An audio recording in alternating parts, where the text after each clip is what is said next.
প্রিয় দর্শক, আবারও ফিরে আসলাম আপনাদের প্রিয় অনুষ্ঠান জীবনের গল্প নিয়ে। আমাদের ক্যামেরার সামনে বসে আছে এক অসহায় মেয়ে। তো প্রশ্ন করব কেন আমাদের ক্যামেরার সামনে আসছে, তার আগে জানাই সালাম। আসসালামু আলাইকুম আপু, কেমন আছেন? ওয়ালাইকুম সালাম। আসসালামু আলাইকুম। আপু, আমাদের ক্যামেরার সামনে আসার মূল কারণ কি? আমি জানতে পেরেছি যে আপনাদের এখান থেকে নাকি অনেক মেয়েদেরকে লাইফ সেটেল করে দিচ্ছেন, তারা অনেক ভালো আছে, অনেক সুখে আছে স্বামী সংসার নিয়ে। তো আমারও এরকম একটা জীবন চাই, এই জন্য আমার এখানে আসা। কারণ আমার ফ্যামিলিতে তেমন কেউ নাই যে আমার দায়িত্ব নিয়ে আমাকে ভালো একটা পরিবার আমাকে দেবে। আচ্ছা, লাইফ সেটেল করার মালিক আমরা না, এটা হচ্ছে বিধাতা, সৃষ্টিকর্তা। কিন্তু আমরা শুধুমাত্র একটা কাজই করি, যারা অসহায় মেয়ে এখানে আসে তাদের একটা ভিডিও করি, আমরা তাদের জীবনের গল্প শুনে আমরা পাবলিক করি।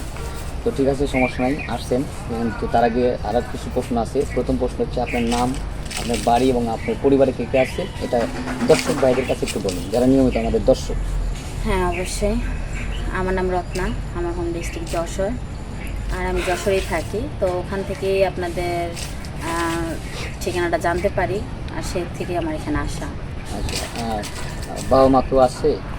আমার মা আছে, ছোট ভাই আছে, কিন্তু আমার আগে বিয়ে হয়েছিল, 6 মাস এখানে ছিলাম। পরে অনেক চেষ্টা করেছিলাম তাকে ভালো করার জন্য, সে নেশাগ্রস্ত ছিল, এমনকি তার মেয়েদের প্রতি অনেকটা আকৃষ্ট ছিল। তো চেষ্টা করার পরও ওটা হয়নি। পরে আমি 1 বছর পরে আমার ফ্যামিলির মাধ্যমে আমি তাকে ডিভোর্স করে দেওয়া হয়েছে। ফ্যামিলিতে শুধু আপনি আর আপনার ছোটো ভাই? হ্যাঁ। আর ছোটো ভাই কী করে? পড়াশোনা করে। পড়াশোনা করে। কোন ক্লাসে পড়ে? ক্লাস 4-এ পড়ে। আচ্ছা, এই খরচগুলি কে বহন করে, আপনার মা না আপনি? আমার বাবা যেগুলো রেখে গেছিলো আপাতত সে দিয়ে চলছে। আমি একটা চাকরি করতে চাচ্ছি এখন, চাই যে আমার লাইফে কাউকে, কারণ ডিভোর্সের মেয়ের যে কীভাবে চলাফেরা, কীভাবে থাকবে, সেটা নিয়ে নানান মানুষের নানান টেনশন থাকে, বা সবাই ভালো চোখে যে দেখে তারও কিন্তু মানে হয় না।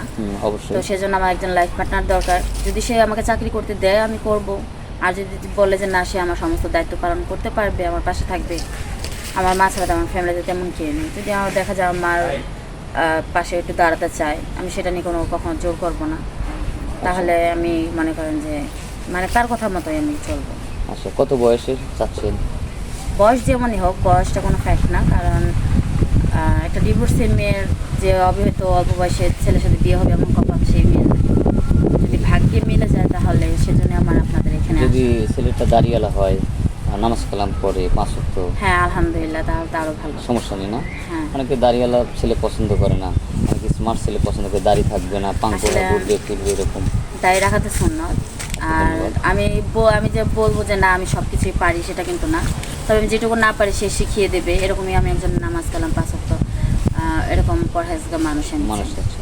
ধন্যবাদ। কোনো ফোন নম্বর আছে? অনেকে তো পাবলিক না, করবার চায়। আমার ডিভোর্স হওয়ার পর থেকে আমি কোনো ফোন ইউজ করি না। কারণ একটা ডিভোর্সে মেয়ে এমনিই থাকতে অসুবিধা, তার মধ্যে যদি ফোন ইউজ করি, কারোর সাথে কথা বলি, তাহলে গ্রামে দেখা যায় না, মুখ দেখানো যায় না। আচ্ছা, ধন্যবাদ। তো কোনো ফোন নাম্বার নেই আপনার? তো ভিডিওটা পাবলিক হচ্ছে, দেশ থেকে আপনাকে ফোন দিবে। তো আমাদের স্ক্রিনে আমাদের ফোন নম্বর দেওয়া থাকবে। ম্যাডামের কোনো ফোন নম্বর নেই। কেউ অযথা ভিডিও কল দিবেন না, ব্লক মারতে বাধ্য হবো, অডিও কল দিবেন।